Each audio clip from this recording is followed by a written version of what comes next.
नमस्कार, आप देख रहे हैं छत्तीसगढ़ एक्सप्रेस में। हूं आपके साथ बुशरा और सबसे पहले खबर की बात करेंगे, जहां सीएम भूपेश बघेल ने रायगढ़ दौरे पर जाने से पहले पत्रकारों से चर्चा की। उन्होंने कहा कि रायगढ़ और सरगुजा के प्रत्याशियों के नामांकन में जा रहा हूं, शाम को पाटन भी जाऊंगा। वहीं बीजेपी पर हमला बोलते हुए कहा कि बीजेपी बौखला गई है, राजस्थान भी बुरी तरीके से हारने वाला है। 12-12 साल पुराने केस को लेकर छापा डाल रहे हैं। इसका मतलब यह है कि डिस्टर्ब करना चाहते हैं, यही उनकी बौखलाहट है। इसी के साथ ही प्रियंका गांधी को लेकर पूर्व केंद्रीय मंत्री रविशंकर प्रसाद के बयान पर सीएम भूपेश बघेल ने कहा कि उन्हें शिष्टाचार का पालन करना चाहिए। साल पुराना कोई केस है, उसको लेके अभी वो उसके यहाँ छापा डालें, इसका मतलब ये डिस्टर्ब करना चाहते हैं। तो ये तो मतलब बौखलाहट है उनकी, उसके अलावा दूसरा कोई हो नहीं सकता। हाँ, वो तो 15 लाख तो सबके खाते में पहुंच गए, सबके अच्छे दिन भी आ गए, 2 करोड़ लोगों को नौकरियां भी मिल गई हर साल, है ना। और रमन सिंह 2100 दिए थे, वो मिल चुका है। सभी आदिवासियों को जर्सी गाय भी मिल चुकी है, दूध की नदियां बह रही है आदिवासियों के घरों में। मोदी जी तो चाहते नहीं, क्योंकि डबल इंजन की सरकार जैसे बनी, उन्होंने बोनस देने पर प्रतिबंध लगाया था। उन्हीं के कहने पर तो 10 क्विंटल खरीदने का भारतीय जनता पार्टी ने फैसला किया था। 2 साल का बोनस नहीं मिला। चिट्ठी तो मैंने लिखी है कि रमन सिंह जो 2 साल का बोनस नहीं दिया, मैं देना चाहता हूँ, मुझे अनुमति भर दे दो। तो अनुमति भी नहीं दे रहे हैं। यदि अनुमति दें तो 2 साल का बोनस भी हम किसानों को दे दें। शिष्टाचार का पालन तो उन लोगों को करना चाहिए। तो क्या क्या भाषा प्रयोग करते हैं, दूसरे पर उपदेश कुशल बहु तेरे, है ना। यदि प्रधानमंत्री की बेटी है, पोती है, तो सोनिया गांधी भी तो प्रधानमंत्री की बहू है ना। उसके बारे में हमारे विश्व गुरु ने क्या क्या बोला है, और भारतीय जनता पार्टी वाले किन किन शब्दों का प्रयोग करते हैं। प्रोटोकॉल का पालन नहीं करना चाहिए, शिष्टाचार का पालन नहीं करना चाहिए उनको। और इसी पर ज्यादा जानकारी के साथ स्वाति कौशिक हमारे साथ लाइव जुड़ गई हैं।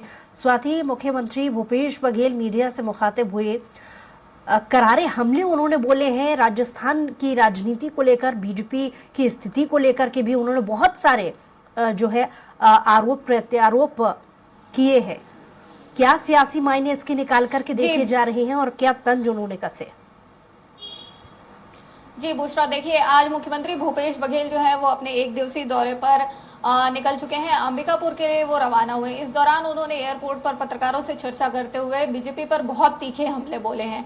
तीखे हमलों से हमारा आशय सिर्फ घोषणा पत्र तक नहीं है। घोषणा पत्र को जहां एक तरफ सीएम भूपेश बघेल ने कहा कि अगर इतना ही घोषणा पत्र की बात है तो फिर धान के बोनस के लिए क्यों बीजेपी ने रोड़े अटकाए थे, 10 क्विंटल धान खरीदी के लिए क्यों प्रदेश को मजबूर किया था। इस तरीके की बातें जो है जहां धान खरीदी के लिए मुख्यमंत्री भूपेश बघेल उठा रहे हैं, तो वहीं पर ईडी के हमलों को लेकर जो बयानबाजी लगातार चल रही है, ईडी के छापेमारी कार्रवाई को लेकर जहां पर राजनीतिक हमले चल रहे हैं, बयानबाजियां दोनों तरफ से हो रही है, उस पर भी उन्होंने कहा कि आखिर जब प्रदेश में इस तरीके से ईडी की कार्रवाइयां हो रही है तो पनामा पेपर्स को लेकर क्यों कार्रवाई नहीं हो रही है। जहां पर सीबीआई जांच होनी चाहिए, जहां पर कोर्ट में मामले हैं, वो सारे मामले क्यों नहीं सुलझ रहे हैं।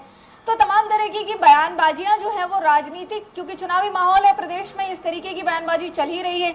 तो वहीं पर अगर हम बात करें तो प्रियंका गांधी को लेकर जो निर्वाचन आयोग ने नोटिस दिया है, उस पर भी सीएम भूपेश बघेल ने बीजेपी पर पलटवार किया है। उस पर रविशंकर प्रसाद जो पूर्व केंद्रीय मंत्री रहे हैं, उनका जहां पर बयान आता है कि किस तरीके से मर्यादाओं का ध्यान रखना चाहिए, आलोचना करें विपक्ष में है पर मर्यादाओं का ध्यान रखना चाहिए। तो वहीं पर मुख्यमंत्री भूपेश बघेल ने इस बात पर बिल्कुल स्पष्ट कहा है कि अगर प्रियंका गांधी को मर्यादाओं का ध्यान रखना चाहिए, वो पोती है प्रधानमंत्री की, उनके पिता प्रधानमंत्री रहे हैं, तो वहीं पर सोनिया गांधी भी प्रधानमंत्री की बहू रही हैं। तो ऐसे में क्या बीजेपी को अपनी भाषा और मर्यादाओं का ध्यान नहीं रखना चाहिए। तो इस तरीके के दोनों ही पार्टियों के बीच में आपस में वार पलटवार की राजनीति जो है वो यहाँ पर बिल्कुल देखी जा रही है, और हमले जो है वो दोनों तरफ से बराबर बने हुए हैं। जी